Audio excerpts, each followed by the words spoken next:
नमस्कार, मैं मनीष आप सभी के बीच में पुनः हूँ और हनुमान की चर्चा पिछले विधानसभा में खूब हुआ था। याद है ना? बिहार विधानसभा चुनाव में नरेंद्र मोदी के एक हनुमान हुए हाजीपुर से। याद है या पुनः याद दिलाऊं?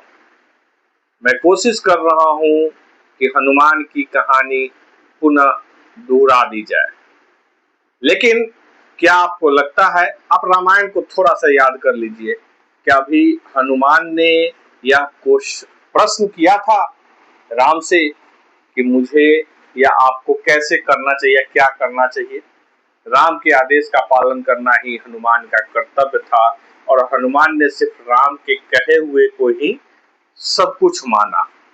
लेकिन इस कलयुग में, ये इस कालखंड में अपने आप को राजनीतिक दलाल परिवार से आने वाले चिराग पासवान ने कहा कि मैं मोदी का हनुमान हूं, और हनुमान होते हुए उसने नीतीश कुमार को कमजोर करने के लिए नीतीश कुमार के खिलाफ पूरे बिहार में उनके प्रेजेंट सीटों पे उम्मीदवार उतारकर नीतीश कुमार को कमजोर करने का प्रयास किया और उसमें सफलता भी पाई।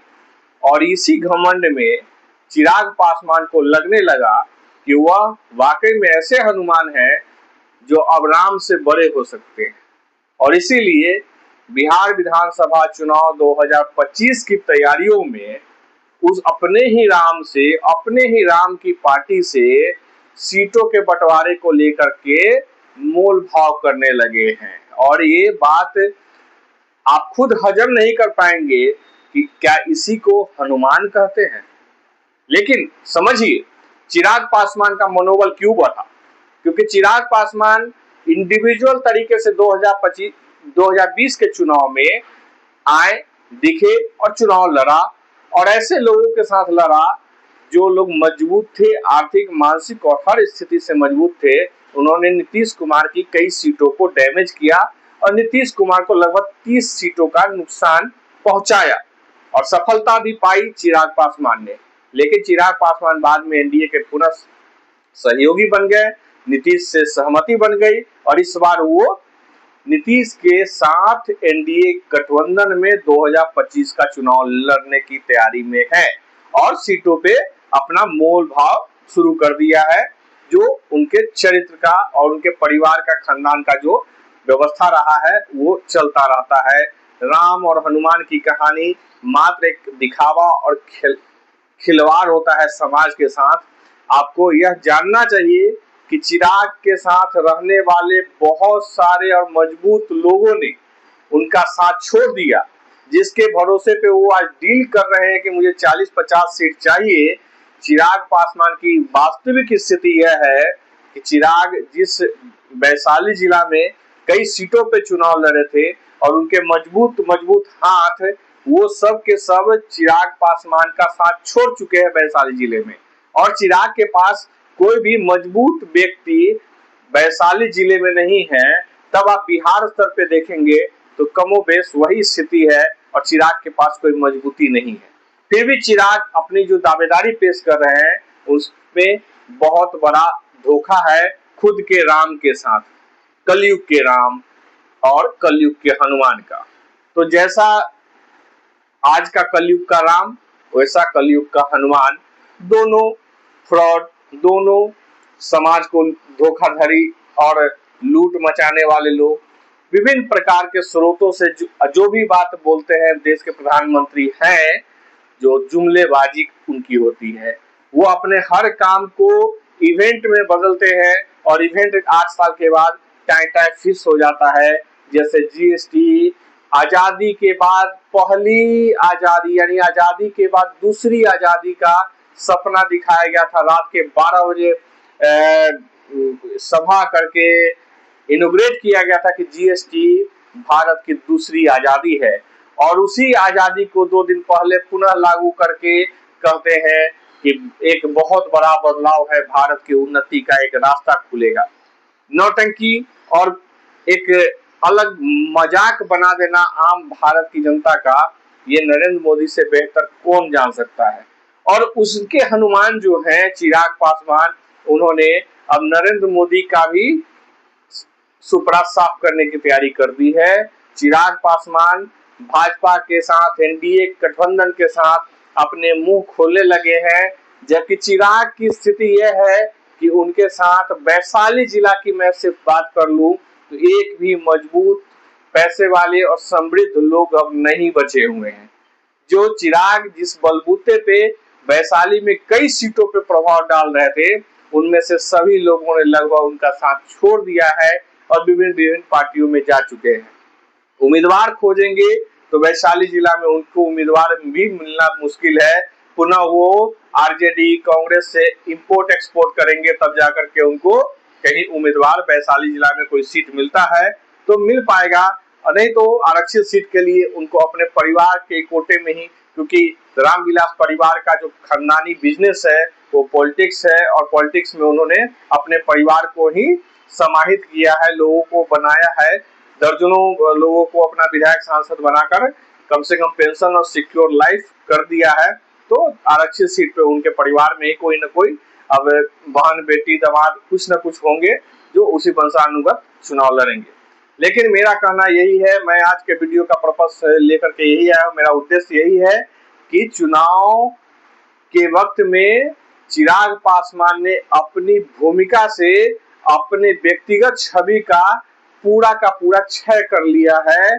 जो हनुमान बन के नरेंद्र मोदी का ये घुमा करते थे, आज उन्होंने, और लगातार, क्योंकि मैं थोड़ा वेट करता हूँ वीडियो बनाने में, थोड़ा चाल चरित्र लोगों का सामने आ जाए उसको लेकर के देखने का प्रयास करता हूँ। चिराग पासवान जो अपने पुश्तैनी सीट, क्योंकि ये पुश्तैनी ही है, 50 सालों से आरक्षित है और उनके पिता चाचा ही इस सीट पर रहे, इन सभी लोगों का लूटा हुआ धन का मालिक आज चिराग पासवान है।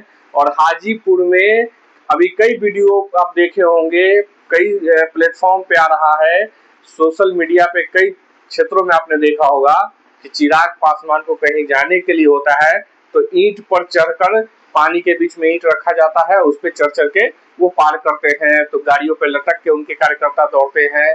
सर्किट हाउस जो है जिला अतिथि गृह, उसमें पानी भरा हुआ है, उसमें केंद्रीय गृह राज्य मंत्री, पूर्व विधायक हाजीपुर उजियारपुर के सांसद भी वहां गए थे, डीएम एसपी भी जाते हैं, तो सब के सब पानी के बीच सब होकर जाते हैं। और सर्किट हाउस के मेन गेट पे 2 से 3 फीट का पानी लगा हुआ है।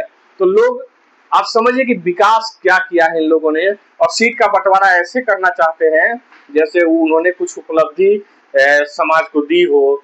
अपने पारिवारिक व्यक्तिगत उद्देश्य से संवैधानिक संरचनाओं का फायदा उठा करके, आरक्षण का लाभ लेकर के चिराग पासवान और उनका खानदान पूरा का पूरा जो अब उन्हीं की जाति के लोग हैं उनका शोषण कर रहे हैं। रामविलास पासवान ने एक सामंतवादी विचारधारा को जन्म दिया और उस विचारधारा के तहत हाजीपुर को पूरा का पूरा लूटा। अपनी ही जाति के लोगों का पूरी जो अधिकार है, उनकी जो शैक्षणिक क्षमता होनी चाहिए थी, आरक्षण के बल पे जो सीट आरक्षित करके दिया गया, लेकिन वो सारी भूमिकाओं से रामविलास पासवान मुक्त रहे, कोई जिम्मेवारी नहीं निभाई, हाजीपुर को लूटा, बर्बाद किया, यहाँ पे अतिक्रमण किया, और हाजीपुर लोकसभा को जितना उन्होंने लूटा, वो चमक आपको चिराग के चेहरे पे नजर आती होगी। चिराग के जो भाव भंगवा है उस पर आपको समझ में आता होगा कि किस स्थिति में चिराग पासवान आज हाजीपुर को लूटने का क्रम आगे बढ़ा चुके रहे हैं। हाजीपुर की जनता रोज मर रही है, परेशान है।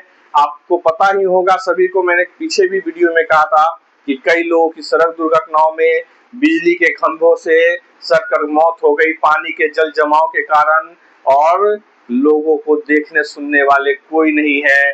नौटंकी अब जिलाधिकारी मुख्य रूप से सामने आ गई है। 1-2 दिन से पानी जहां जहां भरा हुआ है वहां जा करके जेसीबी लेकर के, तो कुछ मशीन चला करके नौटंकी सिर्फ चल रहा है, इधर से उधर पानी भेजा जा रहा है, लेकिन उससे कुछ नहीं होना है। पानी निकासी का कोई प्रबंध नहीं है, क्योंकि सभी जो भी नदी नाले और नहरें थे उनको अतिक्रमण के तहत बर्बाद कर दिया गया, लूट लिया गया। उनके पैसे जिससे निर्माण हो सकते थे उन सभी प्रक्रियाओं को बहुत पहले ही बंद किया जा चुका है, जिसके कारण जिलाधिकारी का जो नाटक है वो तभी सही माना जा सकता है जब अपने से पूर्व के सभी जिलाधिकारियों पे वो एफआईआर दर्ज करते और ये उनको गिरफ्तार करते, तब माना जाता कि जिलाधिकारी वर्षा सिंह जो आज है वो सही काम कर रही है। लेकिन खैर, चिराग पासवान हनुमान नहीं है, एक राजनीतिक दलाल है और उन्होंने एनडीए के साथ अपने तथाकथित नाम के साथ धोखाधड़ी करना शुरू कर दिया है, मोल भाव करना शुरू कर दिया है और हाजीपुर के जनता के साथ जो मजाक 3 पुश्तों से चला रहा है उसको और मजबूती दे रहे हैं। आने वाला विधानसभा चुनाव एनडीए गठबंधन के लिए बहुत ही घातक होने जा रहा है। साथ ही साथ जो इंडिया गठबंधन में है उसमें बहुत बड़ी खाई भी आपको नजर आएगी, लेकिन एक नया उदय हो रहा है प्रशांत किशोर के रूप में, जिसने पूरी व्यवस्था में, पूरे सरकार के सिस्टम में, प्लस पुराने जो भी राजनीतिक दल है उनकी पूरी कुंडली धीरे धीरे खोलते खोलते ऐसी स्थिति में ला दिया है कि सब अब लोग प्रशांत के तरफ बड़े ही चाव से बढ़ रहे हैं और चिराग पासवान जैसे राजनेताओं का अंत बहुत जल्दी दिखाई देगा। तो चिराग का हनुमानवादी नीति अब समाप्ति पे है। हनुमान बनकर, हनुमान कहकर भगवान श्री हनुमान का जो बेइज्जती उसने किया चिराग पासवान ने, यह बहुत ही निंदनीय है। और ऐसे लोगों को जो अपने राजनीतिक लाभ के लिए, राजनीतिक परिपाटी के लिए जबरदस्ती किसी ईश्वर का नाम लेकर ऐसे प्रोपेगेंडे चलाते हैं, ऐसे लोगों पे भी कानूनी कार्रवाई होनी चाहिए। नाम अपने औकात में नाम कमाए, अपने औकात के हिसाब से, अपनी ताकत के हिसाब से, अपने मेहनत के बल पे कोई काम करे, ना कि भगवान का नाम बेचकर, हनुमान का नाम बेचकर। जो मजाक बना है राजनीति में उसको लेकर के भी हनुमान जरूर न्याय करेंगे। तो आप सभी का शुक्रिया और धन्यवाद। चैनल को सब्सक्राइब करिए, लाइक करिए, शेयर करिए। साथ ही साथ ऐसे प्रोपेगेंडावादी नीतियों से बचिए जो भगवान राम के नाम पर, हनुमान के नाम पे हमारे समाज को बांटने का काम करते हैं, तोड़ने का काम करते हैं और चुनावी दंगल में आते आते अपना चाल, चरित्र और संस्कार बयां कर देते हैं। तो ऐसे लोगों से बचते हुए आप सभी को मैं यही कहना चाहता हूं कि अगला वीडियो जीएसटी पे होगा। जीएसटी पे किस प्रकार से नरेंद्र मोदी ने पिछले 8 सालों से ठगी करने का काम किया, खाना पे, भोजन पे जिस प्रकार से उन्होंने टैक्स लगाया, यह अंग्रेजी हुकूमत की याद को ताजा करते हुए 8 सालों का सफर तय किया है। और आज भी जीएसटी पे, भोजन पे जो तमाशा है उस पे भी कुछ बात करेंगे। अगली वीडियो में इंतजार करिए।